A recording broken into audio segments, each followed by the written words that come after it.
In this episode, if I'm ever like giving you a bikini wax,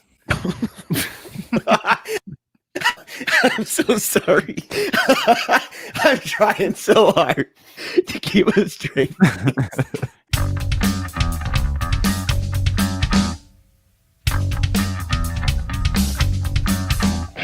Welcome. You're listening to Paleo Cheese Podcast, episode 27, part 2, with guest Tim Meyer discussing the movie Raw. So welcome back to part 2 of whatever episode this is. Our time with author Tim Meyer. And Tim picked 3 movies. And then from those 3, we picked one of them. And we picked Raw, which is from 2016. It's a French film, which I was not aware of. I thought I'm going to shut my brain off. And I'm going to lay in bed and watch this movie. No, you're not. You're going to read for an hour and a half. So it's directed by, I'm going to butcher these names. So just apologies to the director, writer, and stars. Julia D. Julia D. Yeah. You're not even gonna try it. Is it DeCarna or DeCarna? DeCarna, which is also written by Miss Julia.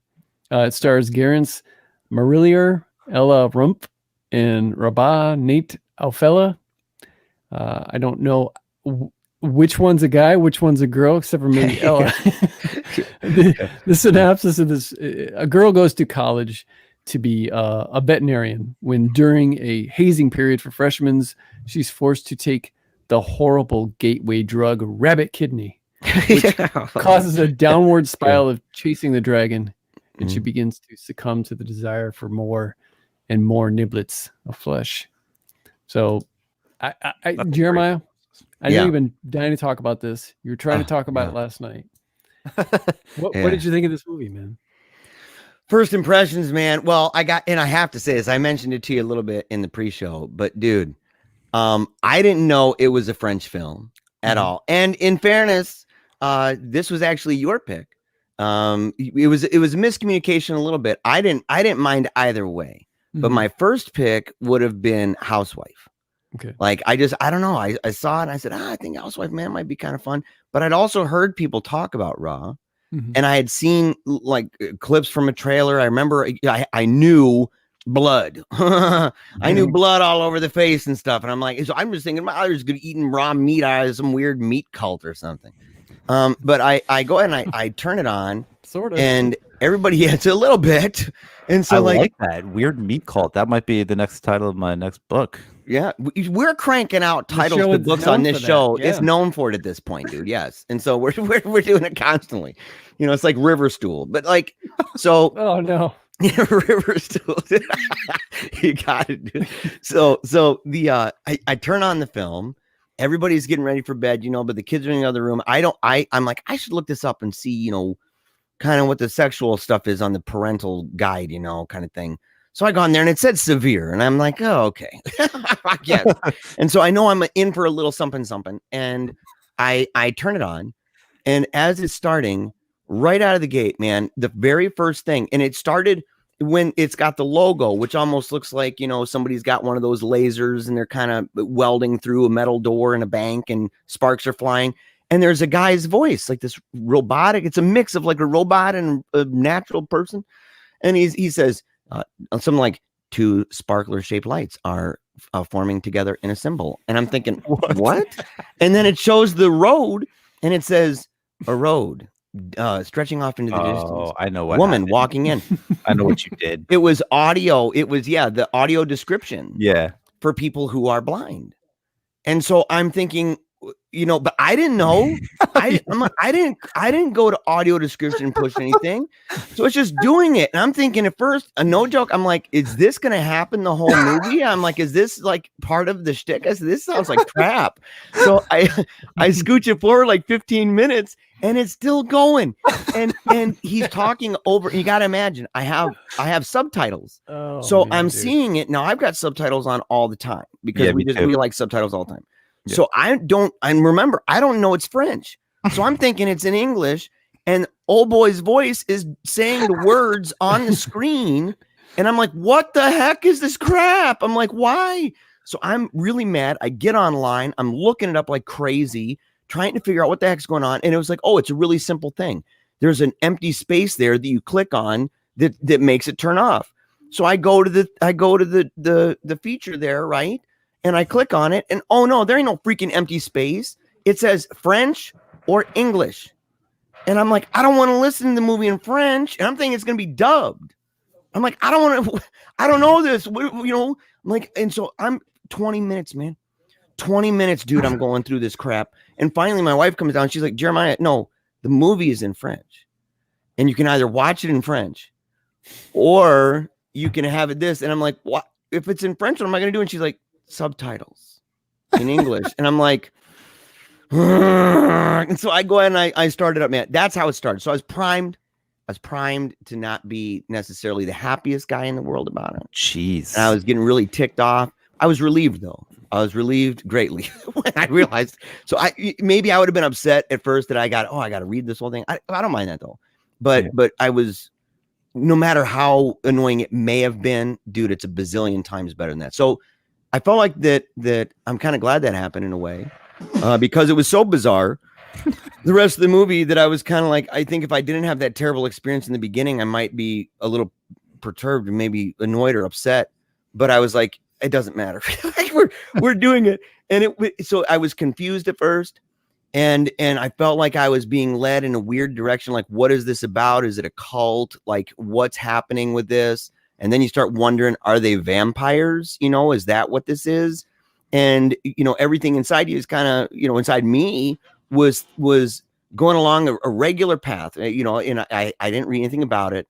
And so once it got to the place where you start to realize a little bit more what's going on, I said, bravo, like, smart move. I wasn't anticipating this. This is what it is. So it was a fascinating film. It's gratuitous amounts of, I don't know what the reason is for some of the sexual stuff in it. Like, I understand like the idea they're hyping up kind of like a motif of the hunger within kind of thing. And it's admittedly Freudian. She says that it's a lot of psychoanalytic stuff in the film. And there's a specific term for that. Kind of the repressed and the stuff that's down deep, and how it comes out and what draws that out. So it does make a little bit of sense and everything in the idea of hazing and what you'd be willing to do to fit in, even if they may be just rabidly immoral people and bullies and really bad. And you're like, why do you even want to subject yourself to this? And how do people transform when they do? So I kind of understand that too. But that was my initial takeaway, dude. What about you, Chad? So you like the movie? That's what I didn't know we were going to get to that point yet. Yeah. Did I like the movie? Yes, I liked the movie. And I will rate it rather high, if for no other reason than I had no idea this was a cannibal movie. Okay. It took me off guard. I kind of wish, the only downer about the beginning where I was, confused terribly bad for 20 minutes was that it made me so upset restarting it over and over and over that I was like, screw the beginning, dude. I don't need to see a stupid chick running across the thing. I'm glad that it clicked for me, but I think it would have clicked for me earlier on the second time when they're riding in the bus and they look out and see that car in that accident on that street. I think I would have, because to me, I'm like, what is this? It felt a little bit like Twin Peaks or Wild at Heart. Mm-hmm. Right, the accident on the side of the road, the fascination with what's going on, like, but I think if I wouldn't have been upset in the beginning and just said screw it, I'm not going to watch this stupid scene over and over again, that I should have appreciated it more, because that actually plays a significant role, and it's kind of a good lead up into kind of the story of what's going on as a whole. Mm-hmm. And so I do lament that, but it's not a movie that I would tell everybody they should go to watch. And so, it's one of those that's like, as a media critic, as a film, critic and stuff like that, from an artistic dynamic and a psychological dynamic and everything else. Yeah, dude, it was all, yeah, I enjoyed it. I wasn't bored, at all. I wasn't bored at all. And I was fascinated and led astray. So I liked that I was trying to figure it out and I didn't figure it out. And so, yeah. Yeah. When I didn't have like an incident like you had where you couldn't figure out your own TV stuff. But, yeah. But I was not in a good mood as I was watching it, because I had barely started to write and I knew I had to get this movie in, and then, oh no, I got to read the movie. And so, my day has been an anxious one, and not a happy one. So I recognized as I was watching it that it was kind of like one of those things where even if you got to squeeze something in, because I kept putting it off. I should have watched it earlier in the week, but I kept putting it off. I had the opening shot alone, I could tell this is my kind of thing. Like just the shot of the road, artistic decisions like that turn me on right away when they're just this boring shot of something, and then you've got the girl running out of there. I really liked it. Who was it? I think it was Elijah. Yeah, because I talked to him afterward because he saw it like a year or two ago, and he's like, "Well, did you like it?" And I said, "I just got done watching it. I'm not in a good mood, so I had to think about it for a while. I knew that I did, but I didn't know, how much, and I had to think about it for a little while and process kind of the end and look back on some of the stuff, like why these things happen. Because at first I did struggle with the." She tastes a rabbit kidney, and now she just loses. Now she can't cope with life anymore. Has this insatiable lust for flesh. It just didn't make sense. But then, the final reveal, it made sense that this was something that was always there, and this is why they were vegans or vegetarians. And so to keep this thing at bay, there were some really cool scenes, man, that I liked. That we'll get into, but yeah, I liked the movie. I just wish I would have watched it under, I guess, different circumstances, but I was able to, look back. I'm glad that Tim picked it. Which, Tim, why did you choose this one? So you had asked me to pick 3 movies, and I know just from knowing you that you're a huge fan of like the art house type movies, and which I love too. Like, I love art house horror. I think it's like one of the best things about the genre. And so I knew I had mentioned this movie to you before, and you had said that you'd never seen it. What were the other 2 I picked? I picked Housewife and Byzantium. Byzantium. Yeah. Mm-hmm. Yeah. So those are also excellent movies too. But yeah, I actually forgot that it was, not that I forgot that it was in French, but I didn't like factor that into my decision. Like, I didn't know how you guys felt about foreign movies. We've picked a foreign film. We picked it November. Okay. Yep. November. Yeah. And we also had with Mallerman, and then we also watched Cemetery Man. So yeah, I mean, I remember I watched this when it first came out. It was on Netflix, I think, probably like 2 or 3 years ago, and I remember really liking it. And when you had picked it again, I was kind of excited because this is the first time I rewatched it since then, and I think I even loved the movie even more upon second viewing, which is a thing that generally happens to me if I like a movie the first time I watch it. Like, I find more stuff to like about it, and it's one of those movies that there's just like there's so much in it that's below the surface that you don't even kind of catch the first time, or at least for me, like I usually don't retain a lot the first time I watch a movie. And this second viewing was just it was so much fun to watch. And like I had known obviously what the thing was the entire time, and just picking up on little pieces that they put out there. I don't know. There's something about it I love. It's like a great story about, on the surface, is about, you know, a young girl going away to college and kind of exploring, you know, herself, her freedom. And then there's like the whole cannibal aspect, and it also has the best pubic waxing scene, I think, in cinema history, which I'm sure we'll talk about in a little bit. But yeah, I don't know. There's just so much to unpack in this movie, and I think it's just very well done. And like Chad, you had said that there's some really good scenes in it. Like there's frames of this movie that I wish I could just like capture and like put on my wall as like decor, because like they're so cool. Like that one scene after she gets done making love to her boyfriend ish, and she's like biting herself. Yes. Oh, and her my eyes God. are all looking up. Yeah, like that's such like a fucking fantastic like it's shot. The same thing I thought. I was like, this should be the cover. Yeah, like it's so cool, and just like it's just the cinematography is perfect. Talk about like art. Like there's literal art in this movie, especially a lot of like the dance scenes are really cool. The scene where like the paint gets on her and like the blue and the yellow, like that's such cool. Like, oh man, that's just such like so creative. And the, under the sheet scene too, I thought was really cool, the way that it was lit when they filmed her itching and tried to and then it was under the camera was underneath a sheet.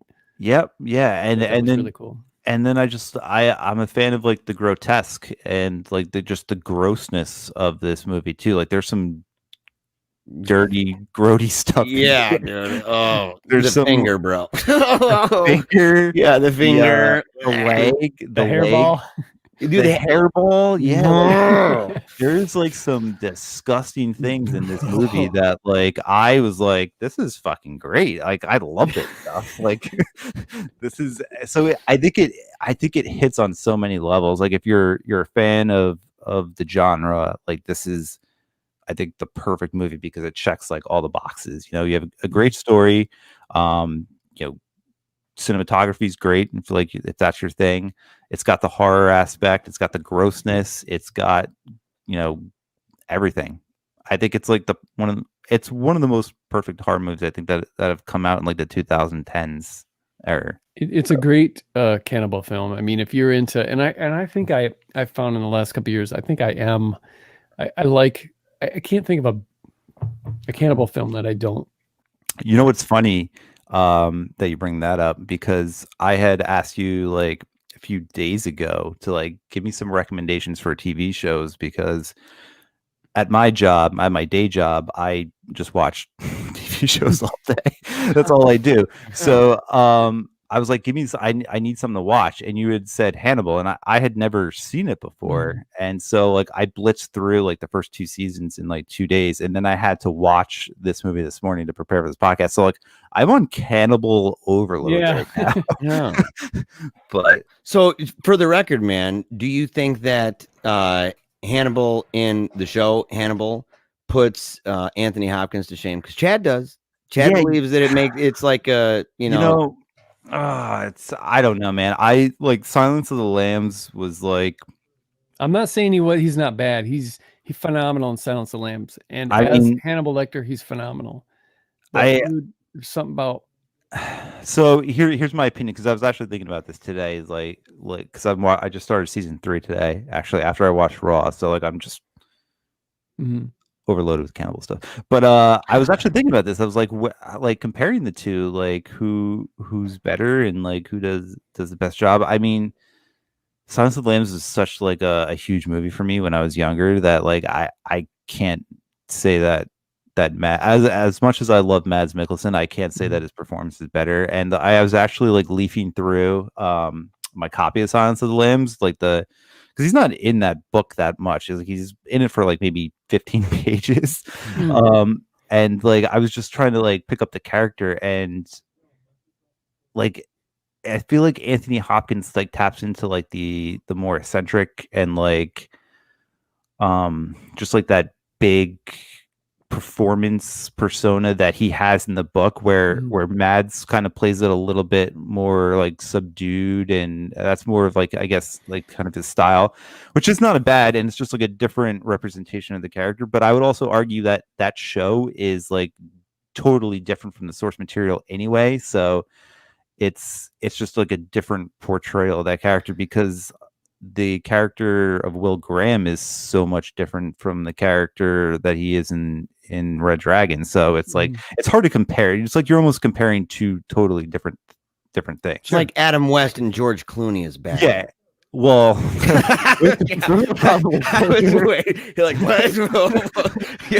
Those are probably closer than you would imagine. Now, if you were comparing like Adam West and Christian Bale, I feel like that's more of accurate than right. But okay, so that being said, okay, but could you picture let's say Anthony, let's say Mads is not playing Hannibal, and you're dropping, and it's the same show, you're dropping Anthony Hopkins in. I don't think that it would. I think it would change everything, but I still like, I don't know, I still like Hopkins, man. I just like his he has like he just has that charm, because he's like, Hannibal's just like this charming character that's like not supposed to be charming. Yeah. And that's kind of what I think sells it, where Mads is kind of just like, it's more psychological, like he's playing, like he's trying to fit more in with society, and he's playing like more of like, I think he's his own guy. I mean, like when he's preparing the meals and stuff, dude, he looks so freaking cool and suave. Yeah. Oh, he is. He's very elegant, and which I like I said, it's great. I think we're comparing apples and oranges here. Yeah. But I think just me personally, like the original Silence of the Lambs was just so huge for me that I feel like it would be a betrayal for me to be like, oh yeah, Mads is so much better. Yeah, I think a little bit of heresy. I think it's fair to just call them two different entities, and they're so different from each other. Like they're two totally different things that I don't even think you could even accurately have we shouldn't even be having this conversation. I think it was just. I think for me, it was just. I was so pleased.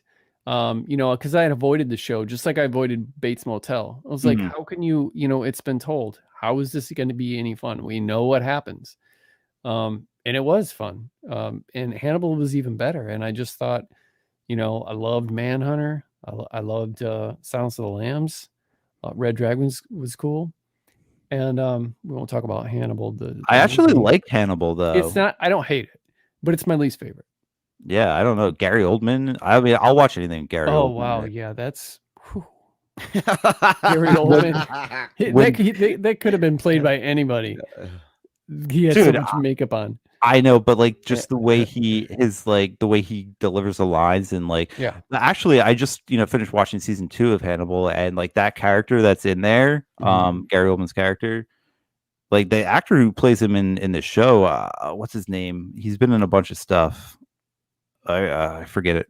He was in that. You ever see the movie Funny Games, the American version? I think I saw it a long, long time ago, but I can't remember. One of the killers in Funny Games is I'll probably remember it later. But anyway, he does a phenomenal job as that character on the show. I thought he did a really good job with the pigs and stuff. Like I love that whole. It's just a gorgeous show. Like when someone gets killed, it's a piece of art, man.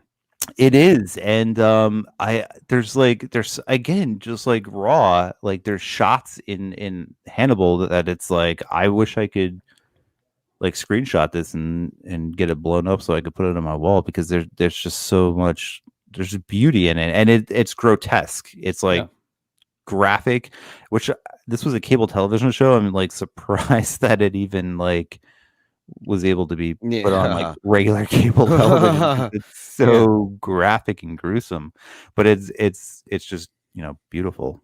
Jeremiah, there's a scene I'm thinking of that's in Raw that when I saw it, I was like, oh, this is straight out of a David Lynch movie. What do you think? Anything come to mind when you're watching the movie? It's like, oh, this is straight up like David Lynch, specifically like Wild at Heart. Yes, there was a couple of them, because that's what I was thinking. I'm trying to remember because one was the scene of the accident. One would be the trucker scene where he's rubbing his face and she's so consumed with what's going on. And that was so bizarre, dude. Like, what was going on with that? It's like, what is happening here? And that he allowed it to happen. But there was one other scene, and I don't remember what the scene, I can't recall it like in the moment. So if you tell me, I won't lie. If it's not the scene I'm thinking, I won't say it is. But what scene are you thinking? Yeah. The old man in the hospital with the teeth. Yeah, I wasn't thinking of that one. But yeah, dude. But the thing is, dude, I've like known, I've been in situations, dude, where there's old dudes like that for real. You know, sitting there and you're looking over, and it's a little creepy anyway. It's the randomness of it, though. The randomness of it, and he looks over and he does it, and then he's got that, you know, his face is all scrunchy and stuff, dude, and he's laughing and stuff, and you're thinking, bro, you know. But the whole thing, though, I mean, that whole scene is bizarre. You know, I mean, they're there because, you know, I don't know, she ate her sister's finger, you know, like, well, they're not there because she ate the finger, but that happened. That was kind of the turning point for me. I was like, okay, really, you're gonna do this? This is, you know, I mean, we all saw it coming. You know, as soon as that finger was gone, it's like she's gonna eat the finger. This is where it begins. Honestly, dude, I didn't know that was gonna happen. Oh, really? Until she sat down. Like I didn't know that was gonna happen. You know, I in fact, I didn't know where a lot of it was going. Like, I think that was one of the things about it. It was the director did that on purpose. Like, she talks about that in an article. I'm trying to remember where it was, man. It's the Sunday, the Sydney Morning Herald, Australia. It was an article about that and about how, you know, there's so many crazy things going, you know, on all around. But when I saw her look down at it, when she sat down, I'm like, why is she sitting down? Like, why isn't she taking care of business? I mean, there's, you know, she's going to veterinary school. She has to know, put a tourniquet on the finger or something, you know, stop the bleeding, you know, what's happening here. And she's just chilling. And then she starts looking at it. And that's when I knew. And I'm like, am I going to skip this? Like, what am I going to do? Because I'm telling you, man. And I skipped it like 10, because it's got the 10-second thing, you know? And I'm like, I don't know if I can see this. I'd already seen the hair thing. And I was like gagging my brains out. I'm thinking, what the crap is that? Which hair thing? The pulling it out of the mouth. Okay. So like the waxing of the hair, that didn't get you? No. No, not that way. It was stretching your skin way out. Yeah, it was. Yeah, no, that didn't faze me. I mean, you know, I get those a couple times a year, but you know, no, not really. But the thing is like when I saw it, I skipped ahead, and I'm like, I don't know if I can do this, and I skipped ahead. I don't know what I was thinking. Why I imagined that this wouldn't just go on and on for a while. And I flip it ahead like 10 seconds, and she's licking the blood. Okay, no. I flip it ahead 10 seconds, dude, and she's pulling on the flesh, and I'm like, oh, come on. I'm like, so I just let it play, and I'm like, I know what this is now, you know. And then to see the sister sit up and have that moment to see her and to know what was up. And that was also confusing, like, why isn't she saying more? And that's why I kept thinking they're vampires. Yeah, like she didn't give a shit that her well, and I was confused, like, why are the parents even making, you know, not making, but encouraging these kids to go to this school when they're going to be covered in blood and, you know, all this stuff. And it was confusing. But yeah, the grottiness, man. I ain't gonna lie, dude. The grottiness of this stuff was just through the roof, dude. And it started the hair thing, man. Like when I saw it, because I thought it was going to stop. I thought it was like that's enough. Nope. Oh, I think that's enough. No. Oh, and it just kept going. And then you think it's done. A big chunk comes out, and she's pulling, and it's real slow, little strands. And then next thing you know, it's like, and it's a big, huge honking ball again. And you're like, man, lady, how much freaking hair were you eating? You know? And it was. It reminds me of this movie I saw this summer. I think it's called "Are We Not Cats" or something like that. Have you seen that, Tim? No, what is that? Isn't it a documentary? No, man. It's a really the sequel freaky to the Broadway musical Cats. No, it's a really freaky, artsy, oddball horror film, and it's got a lot of that kind of crap in it, where people have giant hairballs in them, and it's pretty nuts, man. I think it's on. I think it's still on Shudder. I think it's called "Are We Not Cats?" And just for the record, Taylor Swift is not in that movie, right? Yeah. No. Yeah. But yeah, that was the turn. That was like the turning point for me where her sister busted her. I was like, oh man, this is gonna get good now. Because, I mean, can you imagine? They're super tight. Yeah, they're as tight as you can get, for siblings, and then you find out, you wake up, and not only has your sister not wrapped your hand and tried to help you, but she's eating you.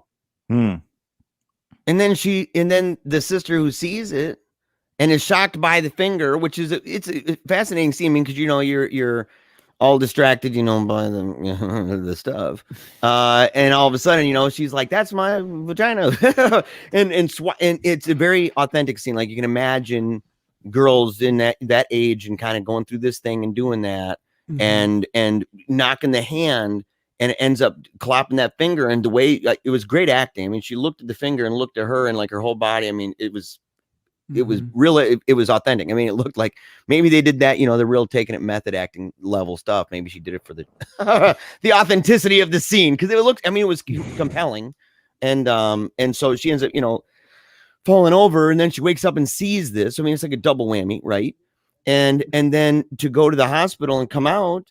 And then say, it was the dog, and you're just kind of like, really? Like, what's that? Why would you do that? I mean, I guess I understand a little bit why you do that, because that's so messed up. That would ruin, I mean, your family life would be toast if you don't know any better. If you don't know the story with the mom or anything like that, and the dad and stuff.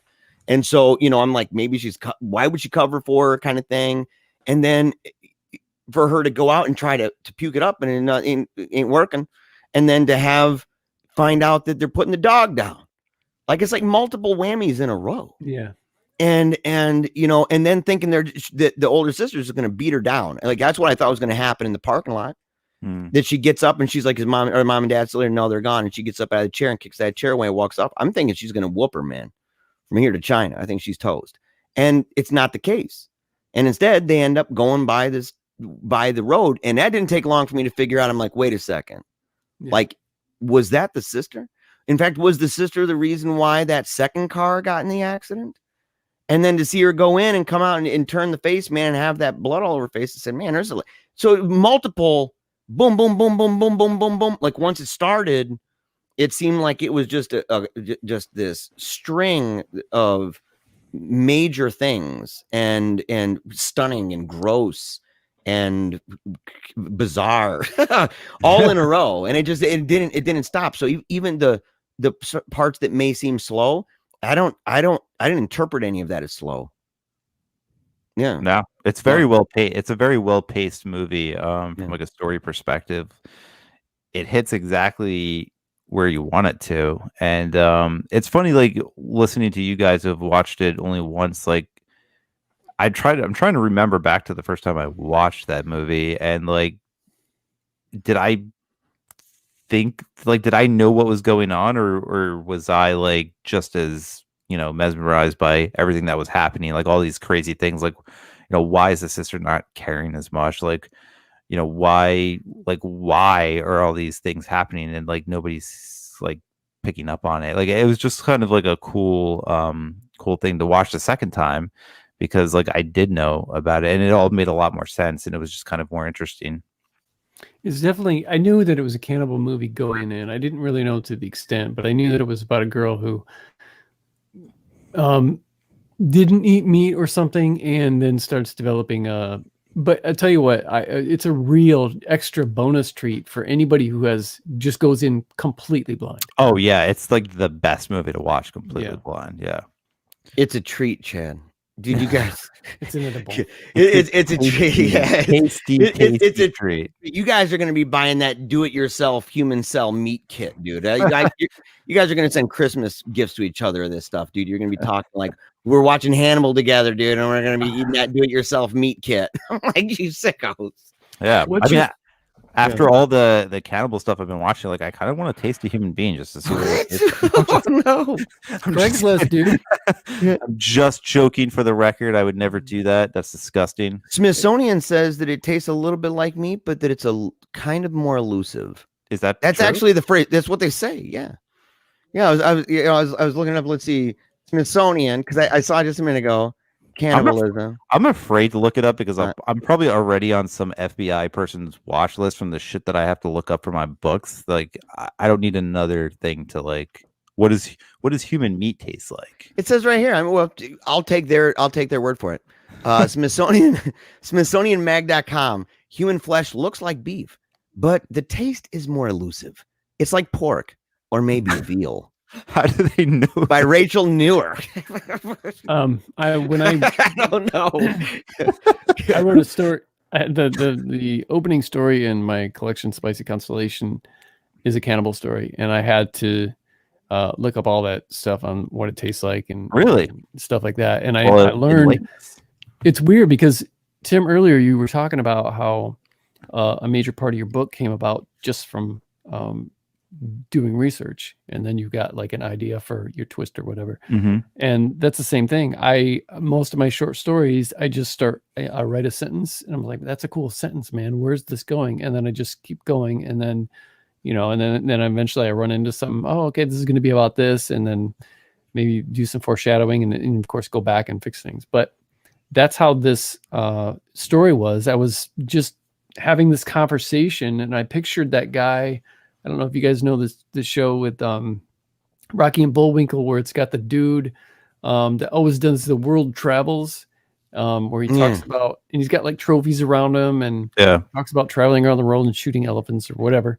I pictured like this guy, and you're sitting in his place, and it was a cross between him and Will Ferrell's character in Saturday Night Live, where he's like, they're in the hot tub, and they're always talking about eating goat meat, and they're drinking wine and stuff. Yeah, it's like that college professor type dude. Yeah, it's like a cross between those two characters, and telling his exploits and his adventures and that kind of thing. And he's arguing with somebody about about Christopher Columbus and the discovery of America and stuff, because this guy's like a history professor. And when I went to look up something to make sure I had my facts straight, all of a sudden right there, it was like, what was the cannibs or whatever. And it started talking about the origin of the word cannibal, and it fit my story so perfectly. It was just going to be this dinner party that I didn't know where it was headed. And then it turns into this cannibal thing, where the guest has actually, visited this place, and there's like different versions of like cannibalism. There's like, I think it's called endo cannibal. There's like the type where it's like you just eating somebody, and then there's the kind where if you don't, you're giving them the middle finger, because this is their, it's like a like this has been offered to you kind of thing. And so the kind that they were having there was like to be eaten. So don't feel guilty, guys, if you wake up tomorrow and start eating people. It's cool. Yeah. What's your favorite cannibal movie, Tim? Oh man, this one. Yeah. Right. I can't think of like a better cannibal movie. You know what? A movie that I watched maybe 4 or 5 years ago, that I think is kind of underrated. And again, this is like a disgusting movie, and one of the few movies that I actually like. I have a pretty high tolerance for gross stuff and for blood and gore and all that. But Green Inferno, really was a brutal movie, and like I was quite disgusted by it in some scenes, and I got through it, but like I was surprised by the level of violence in that movie. And I guess I shouldn't have been, because it was an Eli Roth movie, and he's usually pretty filthy. But yeah, like I really enjoyed that movie. I think, I'm not a huge like Cannibal Holocaust fan. I think Chad and I think you and I have talked about that movie before, like, and I'm not a fan of like those Italian cannibal films, but this movie is essentially that, but just done in kind of like a really cool way. And it's definitely an homage to. I just saw Green Inferno this year. I avoided it because I can't stand Eli Roth movies. Yeah, but I have like a mixed. I can't think of any like Knock Knock. I couldn't stand. I mean, part of it was cool, but the end was just so bad. And then Cabin Fever I didn't like, with the exception of one scene. Didn't like Cabin Fever at all. And then I didn't like. I like the Hostel movies. Like I didn't like Hostel. I kind of like them. Yeah, it was just like a porn within some. Yeah, I like Hostel 1 and 2. Did they make a 3? I don't know. I feel like they might have, and it was really bad. Yeah. The first two though. The first two, I actually enjoy those movies. I watched Cannibal Holocaust in like '86, I think, and I think I watched it with my dad, and I hadn't seen it since then. And then I watched it like maybe a year ago, and I was shocked at how much I liked it. I mean, it's a screwed up movie. Yeah, it's really fucked up for all of the animal cruelty. I mean, it doesn't get any worse than that as far as animal cruelty goes, and that's unfortunate. But there's something about that movie, man. I don't know what it is. Just and just the lore behind it. You know, the dude going to jail and facing prison time for murder and stuff. So he's got to get the actors back out away from their gag order, whatever they had going on, where he didn't want them to be seen in public, but the effects were so good that, you know, he was going to go, you know, because it looks like, and it's like one of the first, I mean, not the whole thing is a found footage film, but I like it. I don't know if that's my favorite, but I will say that when I saw Green Inferno, I liked it a lot better than I thought I was going to. Yeah, same here. Yeah, it was I just watched it on a whim because I forget what it was on, and I was like, oh, I never saw it when it first came out. I think when it first came out, it got like a real super limited release, and I think the closest theater around me was like an hour and 20 minutes away that was playing it, so I never got a chance to see it. And yeah, I actually enjoyed it. I kind of want to go back and watch it actually, now that I'm more prepared for the because it was it's super violent, right? Like I didn't imagine that. No, it's violent, but it wasn't anything that, I mean, I don't remember seeing anything that was like, oh, that's too much. I mean, it was I don't know, maybe it was just the mood I was in, but I just remember it being like overly violent to the point where I was kind of surprised, which is, it kind of, like I said, it takes a lot to. Plus, I expected it to be, because I knew it was an homage to Cannibal Holocaust, and if you're gonna do that, you gotta go overboard. All that. And for people who don't know what Cannibal Holocaust is, because I only learned of Cannibal Holocaust by doing the show. Oh, here I never seen it, but I forget what we were talking about. I don't know if we were talking about you know, movies that had scenes in there that were so realistic people believed in it. It might have been in connection with Blair Witch or something like that. But you talked about how one of the actors or actresses, didn't they go on trial? Or they were supposed to, and that they had to have other actors assure the judge, like, look, this isn't real. Yeah, the director the director was in jail, the filmmaker, and the people, because it was supposed to be a found footage thing. Yeah. As part of the promotion for it, just like in Blair Witch, nobody was supposed to be showing their face around anywhere. So they weren't making any kind of public appearances or anything. And so, yeah, he went to court, and he had to, because when people are seeing the movie, they're like, well, these people are dead. This is a snuff film. And when you look at the gore effects, it's easy to believe. And so he talked those people coming into court. He had to demonstrate how he did one effect in particular, because even when I look at it now and I know how it's done, it doesn't even look like that's how it's done. The bicycle seat going through the impalement. Yeah, it looks so real, man. Yeah, it looks so good. Yeah, I mean the effects are great. I think just like the animal cruelty stuff gets me, and like, if I ever do watch it again, like and it's not short glimpses. It's so like it's unnecessary. It is. So like, now was it real? Oh, 100%, all of it. The animal stuff was real. The animal stuff was real. Because I'm thinking, dude, we're talking about, you guys are like, dude, and the way that she was gnawing on the finger, and dude, it was gruesome and grody. And I'm like, you're upset about the animals. But okay, if the animals are seriously being hurt, that's a different thing. What the heck? They were executed like on film. Like it's so graphic and so gross. Like it's not like there are bits, where it looks like you're watching a National Geographic special and you're learning how a tribe cook their food or something. Yeah, so everything. Are they cooking it though? I mean, are they like slaying them and eating them, or like what's?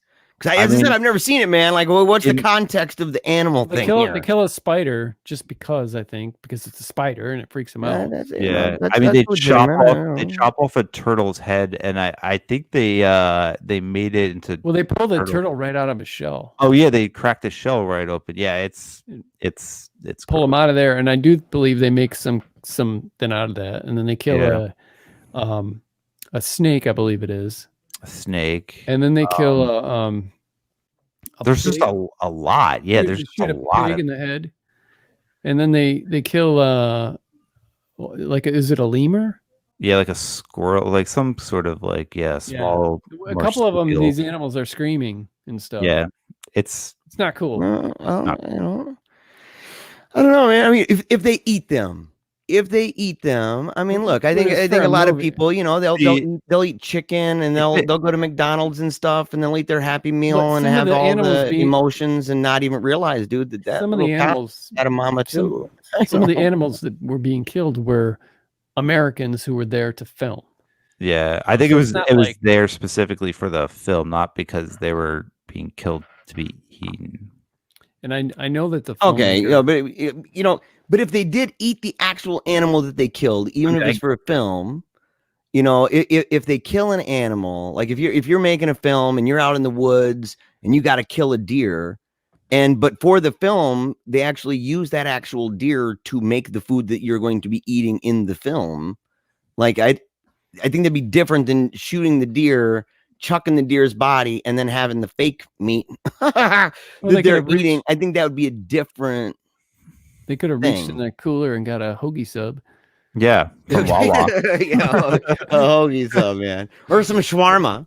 They could have gone up, and gotten some shawarma, dude. I think at that point it's exploitation. Yeah. And I don't want to be, defending something I haven't seen, or I don't want to be the guy. Everybody's like, dude, that guy's a real jerk, dude. And look, there's no excuse for that. A turtle. And buggers don't hurt anybody. It's just the way they do it too. Like Chad said, like they literally pull apart like the shell, and it's like it's unnecessary. Yeah, it's gratuitous. If you watched it, you'd be like not into it.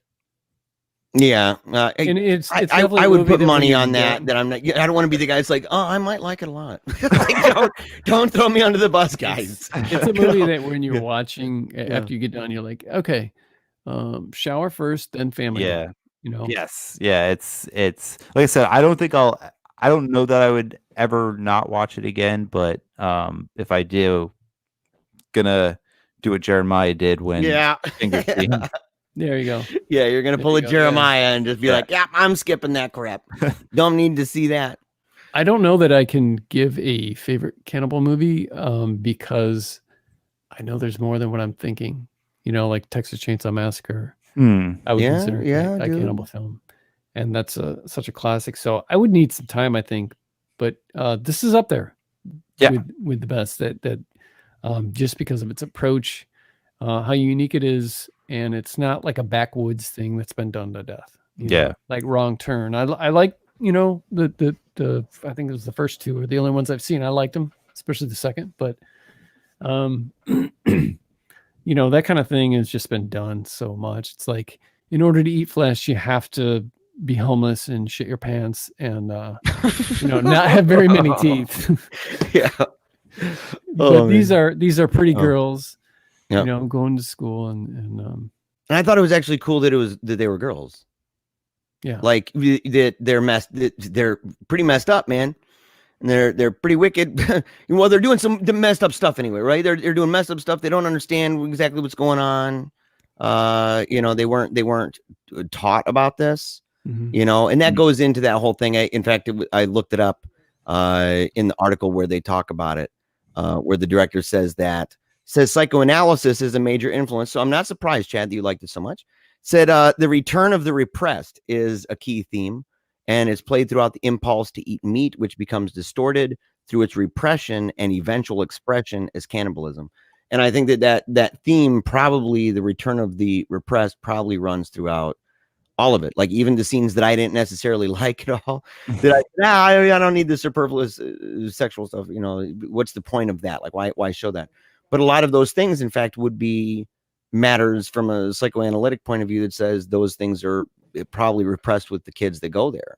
And in fact, it oftentimes is, which is why kind of like we've talked about Rumspringa with the Amish people, right? That when they get that freedom at 16 years old, all of a sudden, man, they're like hog wild, dude. Meth, selling meth, cooking it up at home while having orgies and crap. Like, whoa. And that's really the return of the repressed, and what this kind of thing is, where they get to that place where once it starts to express itself, the stuff that was repressed, it goes just haywire in excess and stuff. And so you're seeing the excess at the school.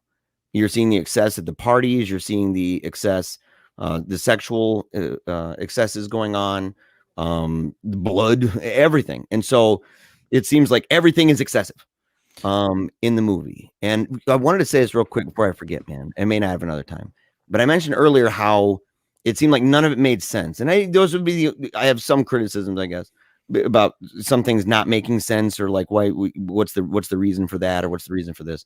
But I liked what the director said. She said, we really do not have this culture of crossovers in French cinema. It's like you have to laugh all the way, cry all the way, be scared all the way. We don't mix that much. The whole tension of Raw is based on the fact that you don't know where you're going in the movie. And I thought that makes sense to me. Yeah. Like that, I get the whole thing that she said, not only about French films, but also about this movie in particular, and why I said that I felt like the whole time, I'm like, where is this going? You know, what is happening? You know, what is this? Is it a meat cult? Are they vampires? You know, and to even be surprised at the end, because I had noticed what I thought was a hair lip, right? And it was not a hair lip. In fact, it was the same thing that she did when she was all blue and she was kissing on the yellow dude, where she bit his bottom lip. Yeah, that's what I was wondering when I saw that. Yeah. It's made sense of the sister who said, "Do you love him?" Which I thought was the most bizarre thing for the sister to ask. And it's like, why would she do that and bite his lip all the way through like that? And it's because, well, mom loves dad. Yeah. And so it made sense in the end, you know, and you know, how he took his shirt off and stuff, and you see what's happened to him. But that the road to get there was, you know, this tension the whole time that you're wondering, dude, where are we going? How do we get here? But you're not, normally that would bother me, dude. Like normally it would bother me if I'm watching a movie and I'm kind of like, where is this thing going? Like, what is happening? Where am I in this? Why is this going on? Not here. And that's actually a powerful thing. Actually, that's something that's not normal. It's something that I wouldn't anticipate, and I don't know how often I can actually say that of any other movie.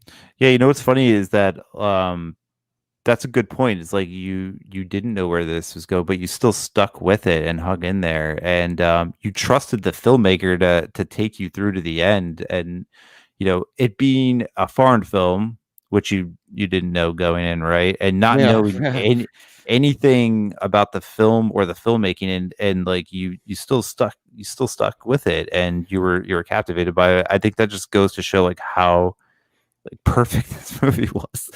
Like it's just so good. And then like how you mentioned the end scene, it's probably, now that we're talking about it, one of my favorite end scenes of like any movie ever. When he reveals that he's just like all chewed up, and like those wounds are fresh too. They're open, and like he's just like, yeah, you'll figure it out. Like you'll find your way to like to deal with this. Like I thought that was just such a cool little moment too, and it kind of just it ties everything up. Like the storytelling and just the writing of this movie is just brilliant. Yeah, I thought it was a curious mix of like serious and absurd. Like the school itself is absurd.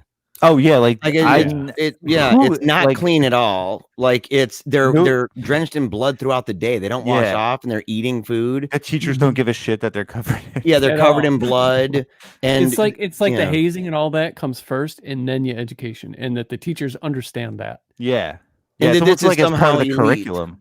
Yeah, it's somehow elite, and I still don't understand the situation about the truck driver. I know I mentioned that earlier, where the truck driver is rubbing the side of his head and rubbing his ear, and it's intimidating. And it didn't, to me, I didn't get the impression, maybe I'm wrong, but I didn't get the impression that, oh boy, the roommate knew the guy in any way. Yeah. But maybe that the guy overheard. Or that he was into that. Or that he was into that, that it was unsettling, but he didn't go like, back off, dude. Like he was being controlled in that moment, that he knew that you don't play with this. This is a big old baboon that could really hurt me if I fight back against this. And this guy is basically saying, I own you in this moment. And it was that was why that kind of reminded me a little bit of Wild at Heart, actually. And the scene that we've talked about. Emotional rape scene. The emotion. Yeah. It was verbal. Verbal rape scene. For that, it was verbal. In this one, it wasn't so much verbal. It was like it wasn't like, I don't know. I don't even know how I would explain it, other than just to say, if somebody puts their hands on your face and you don't know this guy, some trucker walks up to you and does that. I mean, I can imagine people being like, whoa, dude, what's going on with that? But with him, he sat there and he's like looking at him like, and you can tell he's uncomfortable. You can tell he didn't like it, but you can also tell he wasn't going to fight back against this guy. And it'd be interesting to think that through, maybe more, to say, what is the reason for that, or hear commentary on that. But it just felt like, as weird as it was and as bizarre as it was, that it seemed like everything did play into what the director says about the return of the repressed, right? And in fact, in this case, almost the revenge of it. And so it's fascinating how you can see almost everything in there that's the case, even with the repression from the parents' perspective, that they repressed the truth about why they were vegetarians. And that the revenge of this is that one daughter is in jail and the other daughter is not in the school, and she's confused as to what's going on. She got a big chunk taken out of her cheek, and her roommate's dead. She, her sister ate the leg of the roommate. I mean, what the heck, man? Killed him, ate his leg, and say, we repressed this, and it returned with a vengeance. And so it's a fascinating thing, man. It's actually brilliant. And as I said, like, there's things that are grody. There are things that are, maybe unnecessary or superfluous, right? I don't know what the reason for so many of certain things, but at the same time, if that's the theme, and it quite obviously is, and it seems to be the theme of this episode a little bit, Chad, with the whole Freudian crap, dude, and psychoanalysis, dude, it's a whole episode is nothing but Freud on display, but it makes sense. And so it was actually brilliant, and I agree with Tim, man, about the end. I will say this too, for those who want to go check it out, just do know that if you're sensitive to like animal cruelty, not that any animals really get hurt in here, but there are some scenes where it might be hard to watch, like with the horse. I know it made my wife uncomfortable. She watched up until a little bit after that, and then the movie just made her anxious, so she left the room. But I think that scene hit me harder knowing that my wife was watching it with me. And so I was a little bit more sensitive to that, even though that horse doesn't get hurt. It's just like, it could be really hard to watch for some people. And then, and even stuff that's off screen, like the idea that this dog is a martyr for, he took the blame for eating the finger and he got put down. Yeah. That was super sad. And I don't know if anybody knows. Devastating. The dog that she split open is the same exact type of dog that wasn't it that I wondered if it was the dog. Me too. It's the same type. But I don't know. It looked similar enough. But then they didn't find out until later that the parents had to put the dog down. But what do you think? Now that I think about it, after, in hindsight, when you go back to that scene, the parents know what's up. Yeah. So why would they put the dog down? But I guess that's just for us. But I don't know if they did. Did they? The scene with the dog at their house. It looked like that was the dog. Like that's because there was a dog in the end scene. Okay. Well, okay. Well, and I wondered. I didn't know because and that's the confusion too. Because the dog, it looks like the dog on the table that's gutted. Yeah. It looks like the dog on the table when the sheet comes off the dog. Yeah.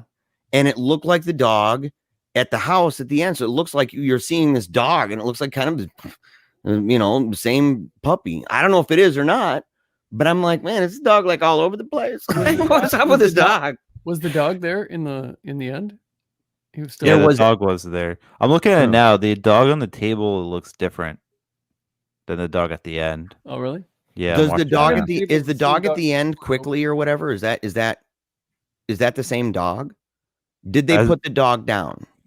I don't think so. Like there's a golden retriever there at the end. Oh, well, this wasn't a golden retriever, the one that was going to eat the finger. There was a golden retriever at the beginning in the car. Yeah. That was a golden retriever. And then they had this weird shepherd. Yeah. It was orange. So maybe that dog got put down, man. The dog at the end is a giant golden retriever. Okay. Different dog. Another thing was that, I mean, you figure they had to have known. And you get these parents, they're cannibals or whatever. At least the mom is, I guess. And they know all about, what to look for. They've had kids. They've gone through this with their oldest daughter. And then now you've got this. I mean, they couldn't read the older daughter. I mean, she was clear. I mean, she was drilling holes, steering holes through her sister while they were going to the hospital. And then they say the dog ate it. It's like, I feel like they would have known. They had to have known. Yeah. I also like when she goes outside to try to throw it up. Plus, they went to the same college, Yeah, they knew. They knew what happened. Yeah. But I kind of felt that way too. Like there was some things like, I felt like there were so many things that happened in that school, like particularly the school, that if that crap happened, dude, you wouldn't just be talking a reprimand, dude. You'd be like, you're not here, or the kind of things that seemed tolerated that were going on were so extreme. And the kind of things that that they accepted, like even the roommate, right? I mean, dude, there's blood all over the place. There's blood on his mouth and crap. I mean, he's obviously seeing some whacked out crap. And I mean, look, I've been with some wild ladies, but I'm like, dude, if I had some chick sitting there, biting into her hand, bleeding all over and getting blood over my face, I'd be like, I don't know, man. I might need to hit the road. Like when something's up with this chick, I mean, maybe it depends on, where I am in my life at the time, but at the same time, I'm like, this is pretty messed up junk. And it seemed like there was a lot going on. I feel like he had a connection with her. Maybe it like he allowed that, like he knew something was off, and maybe that's because he was gay and he had to live his whole. He said he'd been in a closet for 20 years, right? Isn't that what he basically said? And so maybe he was just like, hey, no judgment, but knew that something was off. And I know you like to bite, so stop. He kept pushing her away. Yeah. So maybe he was just trying to like, hey man, I'm not here to judge. I've been where you're at, having something that, being different. I don't know. Yeah, that's what I'm saying. Like, I don't know the answer to it, but to me, there were certain things that happened that I'm just kind of like, yeah, but it had to be extreme because that's the point. Yeah. Right. The point is that all these things are repressed, and when they're repressed, it comes out in crazy ways. And so it would be which also made it kind of weird in a way, because as weird as as intense and bizarre as it is that somebody's eating a person, at the same time, I can almost imagine that a little bit at that school. I'm like, this school is messed up, dude. If you're gonna have a cannibal, Money Down says they are at the veterinarian school. So that's in France. Yeah, exactly. In France, of all places, they're like, oh yeah, you're a cannibal. Yeah, you went to that school, didn't you? Yeah, happens all the time. Yeah, all the time. Oh, yeah, that one. Yeah, I see it. Let's give some quick letter grades and do our comedic moral. Oh yeah, man. I'll just do mine quick. I would say an A-. I think I'd give it an A-. I really liked it. I didn't see a whole lot wrong with it, other than just the mood I was in. The acting was superb. The scenes were good. The gore was good. there was some of that gore. It seemed like it would be hard to pull off, like the dude's lip. That leg was done really, really well. Yeah, that's what I did. A- for me.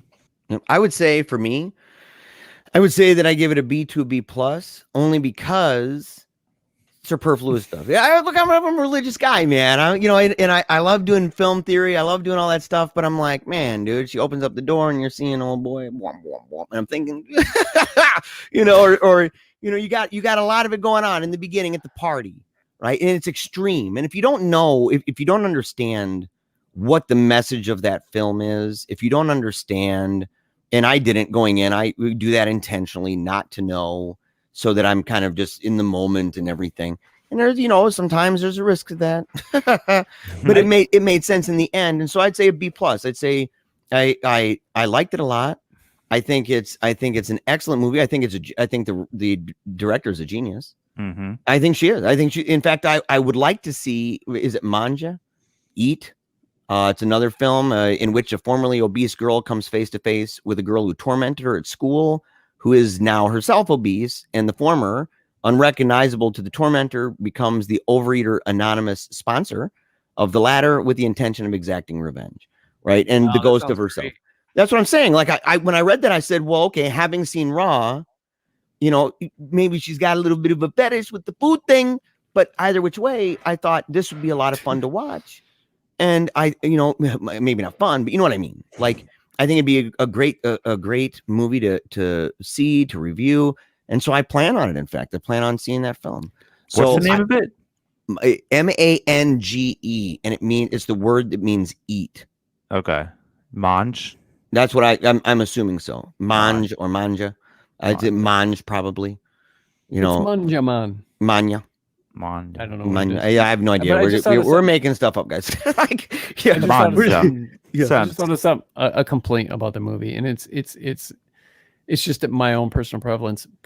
For some reason, I don't like big long extended like club, like rave type scenes. Yeah. Oh, I love those. I don't respect that culture. I don't respect that. I just don't. When I see people like girls like acting all slutty and stuff like that, I don't know, man. I just don't like that scene. We're gonna get canceled. Yeah. Oh no. I mean, you're coming for us, man. Going in a public place and some chick has her tits out. I'm not interested, man. I'm not saying I'm not. I'm not saying that. I'm saying, like, let's say you go to a club, okay, and you're like, you see this girl and everyone is around her and she's got her boobs out. Are you gonna be like, oh yeah, there's the one that I would like to marry? But dude, these are elitist kids, man, and they're all part of that. I mean, I know I'm being pedo cannibal. You're being a 50-year-old man right now. I know. Yeah. I'm like, get your boobs off my lawn. Yeah. Listen, there's plenty of room on my lawn for boobs. It's kind of like saying, well, I watched Eyes Wide Shut, and what? You think you're going to get a partner by going there, and they're going to be like, oh, I think I want to marry you. You've been tossed around by a bunch of guys in costumes and masks. It's Eyes Wide Shut. Maybe that's just me. I remember I saw this movie actually this year. I hated the movie, and then I saw Campisi talk about it on Final Guys and how much he loved it. I think he put it like in his top 3 or 4 of the year, and I was just like, and talk about drug rave type scenes. There's a movie called Bliss that's on Shudder. Yeah. I didn't like it. Really? I keep seeing it pop up. I've been meaning to watch it, but Tim, are you like one of those guys, man, that was it Matrix 2 or 3, dude, where he goes into Zion and there's like that 15-minute rave scene that's ridiculous, dude? Are you like, dude, yeah? I feel like that's 3, and 3 was awful. But I like Matrix Reloaded. I think that's pretty when cool. Tim said he wanted posters of this film on his wall, he meant just the beginning and the rave, like snapshots. Yeah, just the rave strobing lights and stuff. Yeah, and I was a rave kid. I was a candy kid. I was the guy with the pacifier in my mouth and blinkers on my visor. Spiky hair that's all frosted on the tips with 60-inch bottoms on my pants. Respect for you when you got a pacifier hanging out of your mouth. Yeah, it's hard to believe me, it would have been really tough. But I felt pretty good. That's what ecstasy does to you. And so in ketamine, which is crazy because they gave ketamine to that horse, And I was like, in a weird way, like I know where that horse is. Like it's Alice in Wonderland a little bit. I mean, I'm not gonna lie. And so, but I've been to a lot of these raves, but I've also never been to, the elitist raves. And like I said, man, I mean, when you're at that level of like the elite colleges and stuff, I mean, that's where you get into like Skull and Bone stuff and the weird kind of party cultures and secret society crap. And it kind of had that vibe to it, dude. And so maybe they would take that, more seriously than, let's say, the rave at the comedy club or something in Grand Rapids where I used to go, tripping and stuff. And so we never had that, though. Let's suffice it to say, dude, we didn't have a lot of people with the little duct tape squares over their nips and stuff. We didn't have that. Shame. Yeah, it's a shame. But so I'm with you on that. In the rave scene, like I felt that was, I was unsure. That's another one of those superfluous things. Like why you could have had that and not, like, why so much of that? Like why did that particular activity, what was that drawing out, other than just excess? I think for me, it was like just subjecting her, like in that scene, in that first race scene, she was so, no pun intended, but like raw. Like she was just going into this with nothing. And I think they needed something super over the top and super like in your face to kind of counterbalance her newness. Like she's just being thrown into it. And I really love that scene because it's just like watching like a fish out of water, like she's in this whole new environment that she's never experienced before. And I thought that was a version, for crying out loud, a cool way to put her in that scenario. So I don't know. I like the rave scene. I'm not going to judge. People who rave, like, do whatever. Do whatever you want, man. Do whatever you want. So don't listen to old man Grumpy Pants, Chad Lutzke. Yeah. Don't listen to that guy. And the director did say something. What you just said made me think about it. Is that saying that a lot of the things around her were done in that way because they had to make the audience side with the main character. Yeah, that put her in that situation. She's surrounded by something. She's the innocent one. She's the smart one. That's, the strategy kid that everybody's kind of expecting, but she's also weird. She's a virgin. She's not, she doesn't eat the meat like everybody else, and she's quiet and she's serious about things, oriented, all that stuff. And you put her in that contrast right away with the extreme nature of that contrast. It's really easy to go, look at all those crazy weirdos all over the place. Like she's a legit person and you're just on her side, right? Like they're sold on her. And so maybe that's the device. Maybe I just forgot it then, but that would be the device used to say there's a reason for showing that. Yeah. And it would make sense of showing the second one to see just how angry you are by seeing that she kind of wants to get out there, even though she's kind of acquiescing to all this and getting trashed and kind of, she's already done the dance thing and kissed in the mirror and, that kind of thing. But then she gets brought into that room, which I didn't know what was going to go on. I wondered if there was a person in there because I saw just the glimpse because it cuts out. She says, come on in this room. This older sister does. Brings her in that room and she's totally trashed out of her mind. But then it cuts real quick. And I was like, that's really weird. And then it shows why, which made me angrier because I'd already bought into the idea that I'm on her side. Yeah. And so as a device, it seems to have been effective on me that I sided with her. I thought the rest of it was superfluous and extreme. And the extreme nature of that made me even angrier when when the sister, knowing what's going on, was manipulating her in that vulnerable moment. And so I guess it worked. Again, she's a genius. Beautiful film. It's the first time I watched it, I probably would have given it an A, but now after talking about it with you fine gentlemen, I'm going A+. I figured. All right, so Jeremiah, you didn't go to the cave this week. Well, I didn't go to the cave, dude, but I feel like, going this with you and talking to you, man, this whole experience has been a little bit of Illumination Cave. And I learned, Chad, that you're in some pretty sick junk, dude. And I think you really are going to buy the do-it-yourself meat kit for Christmas, and you're going to do this, and you're going to imagine, dude, you're going to start playing classical music. You're going to dress up fancy, or I don't know how they dress up in Hannibal, the new one.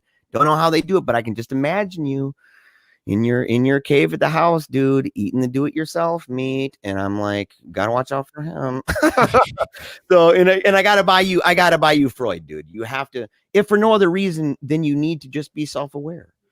So I'm gonna buy you the collection of Freud's greatest hits. And you're gonna have it, dude. You're gonna have it, and you shall know thyself. You will know thyself, Chad. So that's what I came out with. But you, on the other hand, okay, you didn't have to wait. You took the adventure.